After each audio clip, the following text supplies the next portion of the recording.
আমাদের অনেকেরই জানার ইচ্ছা যে নবম শ্রেণীর নতুন বই অর্থাৎ 2024 সালের নতুন বইয়ে কি আছে, এটা সকলে আমরা জানার জন্য ব্যস্ত। আজকে তাদের জন্য এই ভিডিওটা আমি তৈরি করেছি। নবম শ্রেণীতে নতুন যে বইগুলো এসেছে সেখানে ছাত্রছাত্রীদের মোট 11টি বই পড়তে হবে। আগে যে বইগুলো ছিল সেখানে আমরা বইগুলো 3 ভাগে ভাগ করেছি, সায়েন্স, আর্টস, কমার্স। তো এখন সায়েন্স, আর্টস, কমার্স নেই। 6, 7, 8 যেভাবে পড়েছি সবার জন্য একই বই ছিল, ঠিক নবম শ্রেণীতে তাই হয়েছে, সবার জন্য একই বই। তো এখানে সিরিয়াল দেখতেছি 14টা বইয়ের সিরিয়াল আছে, তার মধ্যে 11, 12, 13, 14 এখান থেকে যে কোনো একটা, কারণ এটা হলো ধর্মশিক্ষা বই, অর্থাৎ ইসলাম শিক্ষা, হিন্দু ধর্ম শিক্ষা, খ্রিস্ট ধর্ম শিক্ষা, বৌদ্ধ ধর্ম শিক্ষা, এখান থেকে যে যে ধর্মের সেই ধর্মের বইটাই পড়বে। আর বাকি যে 10টি বই আছে এগুলো সবাইকে পড়তে হবে। তো প্রথম আছে বাংলা, ইংরেজি, গণিত, এগুলো আগের মতোই আছে। নতুন যে বইগুলোর নাম একটু পরিবর্তন হয়েছে সেটা হলো 4 নম্বর বিজ্ঞান ও অনুসন্ধানী পাঠ, 5 বিজ্ঞান অনুশীলন বই, 6 ইতিহাস ও সামাজিক বিজ্ঞান, 7 ডিজিটাল প্রযুক্তি, 8 স্বাস্থ্য সুরক্ষা, 9 জীবন জীবিকা, 10 শিল্প ও সংস্কৃতি। এখন যারা আমরা মুসলমান আছি তারা ইসলাম শিক্ষা, হিন্দু আছে হিন্দু শিক্ষা, অন্য অন্য ধর্মের জন্য এই বইগুলো আছে। এখন আমরা দেখব যে বাংলা বইয়ে কি কি বিষয় নিয়ে আলোচনা করা হয়েছে। নবম শ্রেণীর বাংলা বইয়ের কভারটা এরকম, এবং এখানে যে বিষয়গুলো নিয়ে আলোচনা করা হয়েছে: প্রথম অধ্যায় বিভিন্ন মাধ্যমে যোগাযোগ করি, দ্বিতীয় অধ্যায় প্রমিত ভাষা ব্যবহার করি, তৃতীয় অধ্যায় রচনা পড়ি, দৃষ্টিভঙ্গি বুঝি।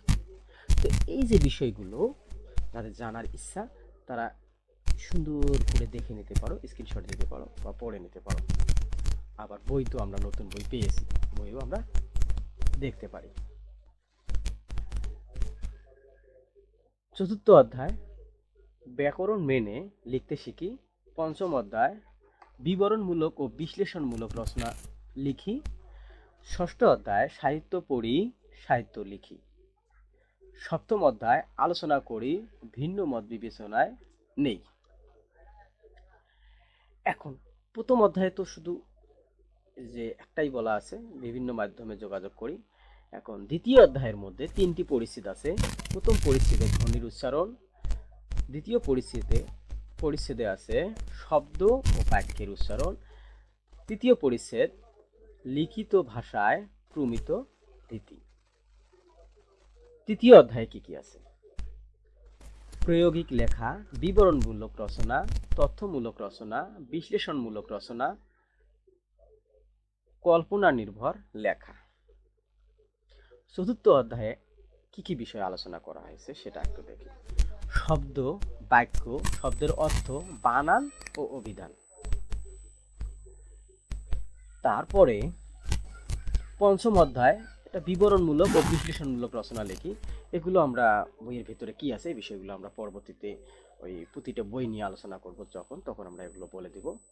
ষষ্ঠ অধ্যায়ে সাহিত্য পড়ি, সাহিত্য লিখি, কবিতা আছে, গল্প, প্রবন্ধ, নাটক। আর সপ্তম অধ্যায়টা আলোচনা করি, ভিন্ন মত বিবেচনায় নেই।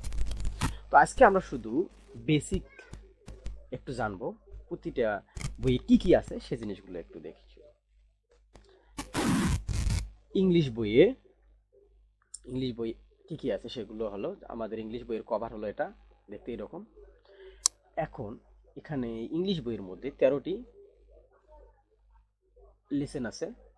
তো প্রথম 13টি লেসন আছে, এই লেসনের মধ্যে এগুলো দেয়া আছে। এখানে বিভিন্ন জিনিস নতুন করে অ্যাড করা হয়েছে, যেমন ম্যাকবেন লেসনে আছে অপিনিয়ন ম্যাটার, এভাবে দেয়া আছে সবগুলো, নেচার ট্যাপেস্ট্রি। তো এগুলো দেখে নেবেন। তারপরে দেখি আমরা তারপরে গণিত বইয়ে কি আছে। গণিত, বিজ্ঞান এবং ডিজিটাল প্রযুক্তি নবম শ্রেণীর এই 3টে বিষয়ে আলোচনা করা হবে। তো বাকি যে বিষয়গুলো আছে সেগুলো আমি যদি চেষ্টা করব, যদি পারি আলোচনা করব।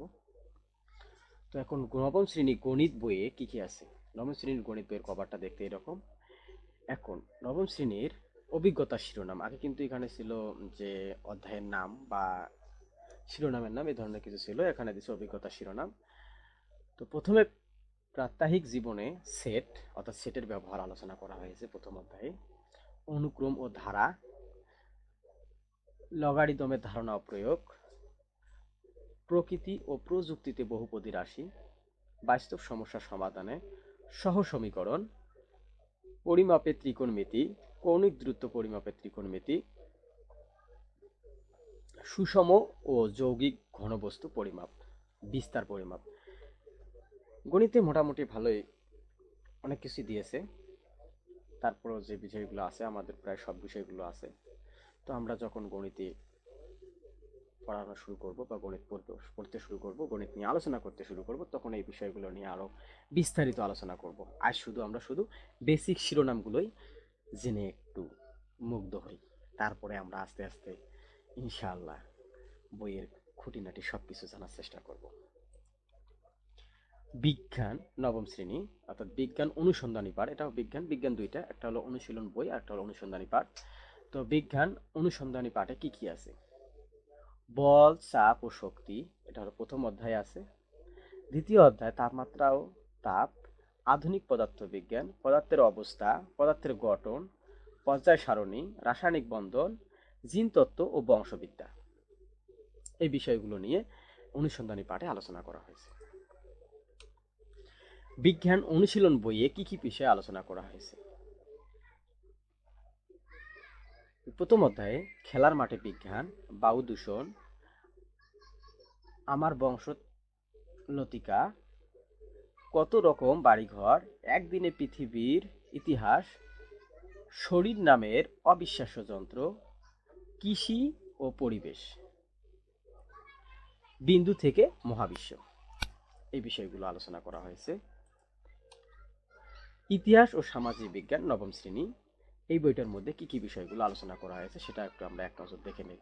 প্রথম অধ্যায় প্রকৃতি ও সমাজ অনুসন্ধান, আত্মপরিচয় ও মানবিক আচরণ, বাংলাদেশ ও বঙ্গবন্ধু, মানবতাবাদী ধারা ও অসাম্প্রদায়িক চেতনা, রাজনৈতিক কাঠামো ও নাগরিক দায়িত্ব, বৈশ্বিক প্রেক্ষাপট, রাজনৈতিক ইতিহাসের সন্ধানে, ইতিহাস জানার উপায় এবং যুগ বিভাজন সমস্যা, বাংলা অঞ্চল ও বাংলাদেশ, রাজনৈতিক ইতিহাসের বৈচিত্র্যময় গতিপথ, ব্যক্তি জীবনে সামাজিক কাঠামো, মিলেমিশে নিরাপদে বসবাস, সম্পদের উৎপাদন বন্টন ও সমতার নীতি,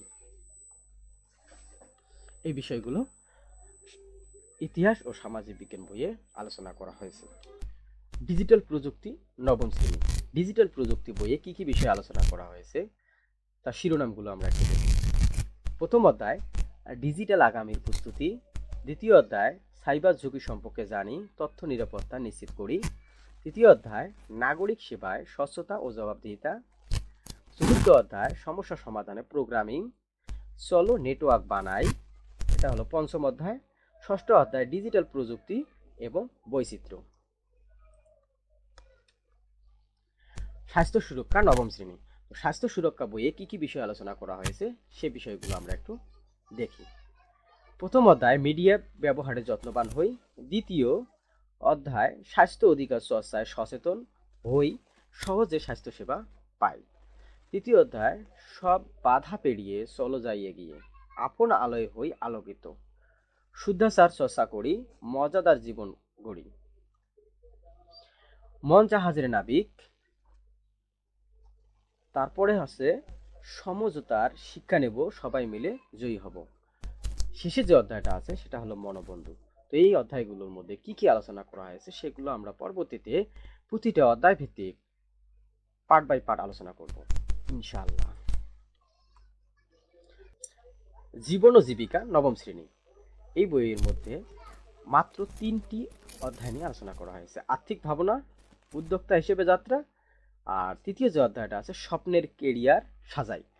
তো বর্তমানে যে আমাদের প্রেক্ষাপট সেদিকে দেখা যায় অনেকেই আমরা লক্ষ্য স্থির করতে পারতেছি না যে কি করব না করব। তো এই বিষয়গুলো হয়তো এখানে আলোচনা করা আছে, কিভাবে আমাদের কেরিয়ার সাজাবো, কিভাবে নিজেদের মতো করে পড়বো, কোন বিষয়গুলো নিয়ে পড়লে ভালো হবে, এই বিষয়গুলো হয়তো এখানে আলোচনা করা আছে। এবং কি বিষয়ে আলোচনা করা আছে সে বিষয়গুলো আমরা আরো বিস্তারিত জানতে পাবো একটু পরেই, বলতে যখন আমরা এই বইটা নিয়ে আলোচনা করব, স্বপ্নের কেরিয়ার সাজাই নিয়ে যখন অধ্যায়টা পড়বো, তখন আমরা এগুলো নিয়ে বিস্তারিত আলোচনা করব ইনশাআল্লাহ। শিল্প সংস্কৃতি নবম শ্রেণী, এই বইটার মধ্যে কয়টি অধ্যায় আছে? এখানেও 3টি অধ্যায় আছে। জানার মাঝে অজানারে করেছি সন্ধান, তার দ্বিতীয় অধ্যায় পৃথিবী অবাক তাকিয়ে রয়, তৃতীয় অধ্যায় তুমি কেমন করে গান করো হে গুণী। তো শিল্প সংস্কৃতি এই 3টা বিষয় নিয়ে আলোচনা করা হয়েছে। তো আমরা এগুলোর ভিতরে কি আছে পরবর্তী ক্লাসে জানবো।